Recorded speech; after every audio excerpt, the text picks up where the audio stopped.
Hey, it's Adam Strong here, and I am super excited because this is I'm your radio host for today, and last time I got some great feedback, and I'm really happy to be back on the show today, talking a little bit about you know productivity and health, but more about kind of my purpose and what makes me tick, but more understanding about how my personal stories and some of the examples that I'm going to be giving you today, and how they might how they apply to your life right now. So let's talk a little bit about. I want you to tell. I'm just going to go into giving you some live examples. I remember actually when I worked as a personal trainer at a gym, and it was interesting because a client came to me. And he was 52 at the time. I remember this. He was 52 at the time. And he said, Adam, he said, I really need your help. I said, oh, so tell me, what is it that I can do to help you? He goes, my brother has been really stupid. He's put me in for this, for a half marathon. I went, okay.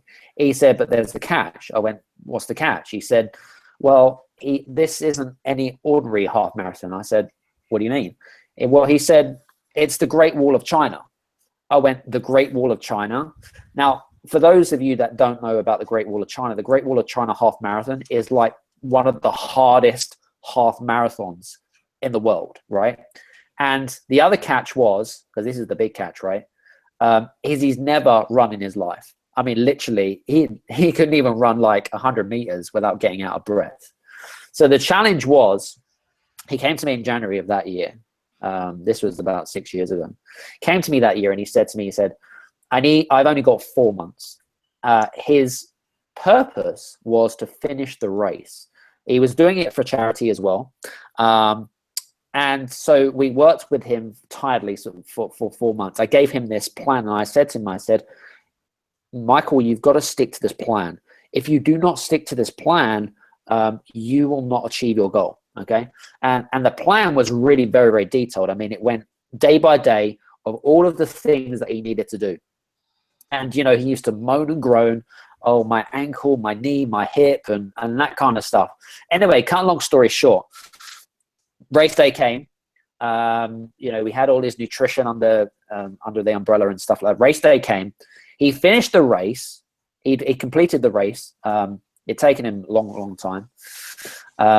He was telling me about the story about when he was running up the Great Wall of China. It's not like health and safety in this country where when you run up the Great Wall of China, it's like single file only. There's no rails on the wall or anything, obviously.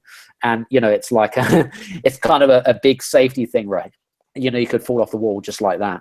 And he'd completed it. And he said to me, he said, I recovered in just 3 days. He did it with his brother and a good friend of his, and they basically did it like pretty much half the time that he did it in. I said, so what do you mean you recovered like in half the time? He said, yeah, they took about 5 days to fully recover, 5 days to a week. He said it only took him 2 days. I went, what's your secret? He said, well, all of the things that we did, we built up, we went from a plan which started off by just running around the park to eventually within 4 months, this was just in 4 months, to be running around, to be doing one of the hardest half marathons in the world in just 4 months. So, I wanted to share that. And a lot of it, I believe, was down to his mindset. I'm a big believer of mindset. If you believe in anything, and I believe that anyone listening to me on this call today, anyone has the potential for greatness, and he has the potential to do anything that they wish to do, and it doesn't matter of all of the challenges and the naysayers and all of that. They just basically just blink it out and they find ways to overcome it. So life isn't impossible kind of thing, and you can potentially achieve anything. So the other thing, actually, we all have different whys and we all have different purposes in life. And I wanted to share with you about my personal story about why I do what I do, because I think this is really very important. I didn't really kind of go into it on my last show, but I got into athletics at a very young age. Some of you may have done some research on me. And I didn't particularly come from a very wealthy background, but I got into athletics from the age of 11. And I used athletics as a pivotal way. I used it as a platform, actually, to help overcome confidence, because I had a major confidence problem back then. The reason being is because I lost, through alopecia, I lost my hair at a very young age. And confident-wise, is that completely gone, right? But what athletics did is because I used it as this platform, it helped me to move on in life. It helped me to achieve greatness. I mean, I got really good. I mean, really good. I was running with some of the best runners in the country. One of those runners who you might know, Mo Farah, who's the world and Olympic world champion. I trained with him for a number of years. And so I used that platform, and all of these kind of ideologies, all of these negative connotations in your head, all of these perceptions of all these negative perceptions that I had in my head were disappearing because of athletics, because of the things I achieved in athletics. And so some of the things that, going back to even my childhood, one of the things that really builds me as a person, one of my values is helping people. I love helping people. I really genuinely love helping people. I'm a big believer, and I'm not a religious person in any way, shape, or form, is that if you give more to people, if you give and add value to people's lives, God will reward you with 10 times in abundance with what you want to achieve in life, whether that be money, happiness, philosophy, whichever it is. I'm a big believer of that. So, so I love helping people. And the other thing as well is that I got to a point in my athletics career. I think it was about the age of 15, 16, I think it was. And so you get to a point in the career where you have to then start to make some choices. The choice for me was, do I choose education, or do I go into full-time athletics, become a full-time athlete, struggle for sponsorship, money, and so forth. And so I kind of weighed up the pros and cons, right? So the pros were, time athletic is significance. If you got really good, people will get to know you. You'll be a great role model in sport. If you go into commentary, into coaching. But then the cons were like, okay, so if I get injured, what am I going to do? All right. And that was kind of the real big con for me. Okay. Which was the injury side of stuff. But then there was education, right? I mean, education was great. I believe it or not, I chose education in that kind of pivotal moment. And you're probably thinking, well, for someone who was really a top talented athlete, why did I choose education? I never had any regrets in life. I actually paid for my own college and my own university myself. I actually went out to get a job. I actually worked at McDonald's from the age of 16. In fact, I got a job when I was from the age of 14. And I paid my own college and university fees myself, which was a lot. I didn't have any family support whatsoever. And the only regret that I would say that I have, that I had, and one of the things that really kind of drives me forward in life is significance. Because I couldn't make it as an athlete, or I chose a different path in life. I chose the path of education rather than possibly winning titles, gold medals, and so forth, is I decided to choose education. And so one of the things that really kind of drives me forward, especially being an entrepreneur, is significance. I want to be remembered for the right things. I want to be remembered that people can say, you know what, Adam made an impact in my life. Adam did this for me. Adam did that. Adam added value in these areas of my life. I want people so that when I pass on, many, many years down the line, I want people to remember me for the good things in life. And so that's one of the things that really kind of drive me forward. Those are the things that really make me tick. They're the things that really kind of get me out of bed in the morning at 5:30 every morning. And that's the things which hard work and perseverance kind of drives me forward. Some of the things that I learned in terms of traits as well, being an athlete, is which makes me the person that I am today. If you speak to some of the people that do know me very well, they fit very well in terms of what I used to be when I was an athlete. We when we had coaching, we had my coach and stuff like that, and we'd go down to the nitty gritty about what specifically we've got to achieve in a specific time.